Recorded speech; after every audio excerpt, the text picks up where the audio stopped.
Hi guys, இன்றைக்கி நம்ம என்ன பார்க்க போகிறோன்னா, அது பார்த்த உடனே உங்களுக்கு தெரிஞ்சிருக்கும் நிறையா பேர்த்துக்கு. இதுதான் வேர்க்கடலை செடி. வேர்க்கடலை செடியிலே பல ரகங்கள் உண்டு. எனக்கு தெரிஞ்சதை குறிப்பிட்டல சொல்கிறேன். அதுக்கு மீறி இருந்துன்னா தெரிஞ்சவங்க கமெண்ட் பண்ணுங்கள்.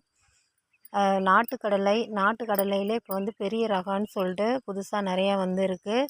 அது மட்டும் இல்லாமல் சிவப்பு கடலை, கதிரி அப்படின்னு சொல்லிட்டு ஆந்திரா கடலைன்னு சொல்லுவோம் எங்கள் ஏரியாவில். அது மாதிரி நிறையா இருக்குது. இப்போ நம்ம பார்க்குறது என்னான்னு சொன்னால் கதிரி வகையை சேர்ந்தது ஆந்திரா கடலைன்னு சொல்லுவோம் இல்லைங்களா, அந்த கடலை இது கொஞ்சம் செடி நிறையா முளைக்காத போயிடுச்சு. கலையாக தான் இருந்தது.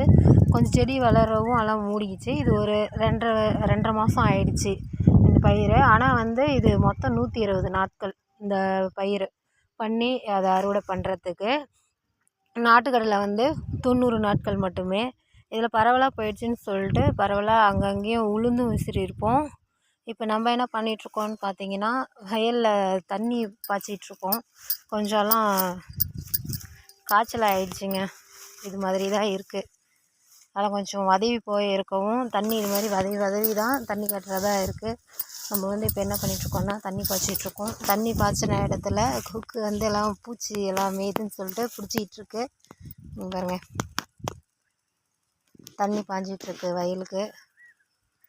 அப்படியே நம்ம தண்ணி பாய்ச்சிக்கிட்டு இருக்கும்போது வயலில் இடையில இருக்க அந்த பெரிய பெரிய பூண்டையும் நம்ம பிடுங்கிட்டுருக்குறோம். ஒரு புற்கள் எல்லாம் களை வெட்டும் போது தப்பிக்கும். அது மாதிரி இருக்கிறத நம்ம பிடுங்கி போட்டுக்கிட்டு வரோம்.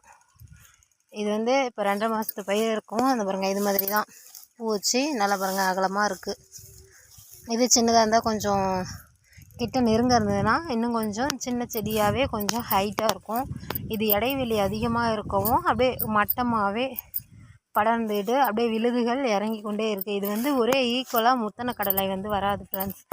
எல்லாம் கொஞ்சம் ஈடுஞ்சுடுமா, அதாவது பிஞ்சு முன்னே வந்தது முத்திக்கும், அப்புறம் பிஞ்சு இது மாதிரி தான் இருக்கும். இதில் பருப்பு அதில் ஒரு இது பாருங்கள், வாய்க்காலுக்கு இடைஞ்சலாக இருக்குன்னு சொல்லிட்டு ஒரு செடி பிடுங்கி போட்டிருந்தோம். 2.5 மாதத்தில் இப்படி தான் இருக்குது.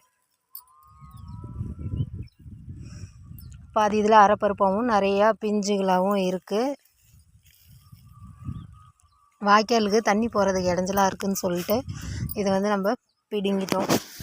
இந்த கடலையும் சொல்லப்போனால் வர வர குறைஞ்சிக்கிட்டே இருக்குங்க. விதைக்கடலை இது கிடைக்கிறது இல்லை. இது கொஞ்சம் கசப்பு தன்மை உடையது தான். அதனால் எலி அதிகம் இதை திங்காதுன்னு சொல்லிட்டு நாங்கள் போட்டுட்ருந்தோம். போன வருஷத்துக்கு அதுக்கு முந்தின வருஷம் இப்போ 2-3 வருஷம் நல்லா இந்த வேர்க்கடலை புழங்கிட்டு இருந்தது. இப்போ வர வர முழுக்க இந்த கடலை குறைஞ்சிருச்சுன்னே சொல்லலாம். இப்போ எங்கள் ஏரியாவில் எடுத்துக்கிட்டிங்கன்னா நாங்கள் ஒரு 3 விவசாயிகள் மட்டும்தான் இந்த கதிரிக்கடலை போட்டிருக்கோம். ஏன்னா 3 பேர்த்துக்கு மட்டும்தான் கொஞ்சம் விதை கிடச்சிருக்கு. அப்புறம்லாம் கிடைக்கலன்னு சொல்லிட்டு பெரிய பருப்பு, அதாவது நாட்டுக்கடலையிலே பெரிய பருப்புன்னு சொல்லிட்டு அதை தான் போட்டிருக்குறோம் அதிகம். இதுலேயே நிறையா நாட்டுக்கடலை செடியும் கலப்பு இருக்குங்க. காட்டுறேன் இருங்க.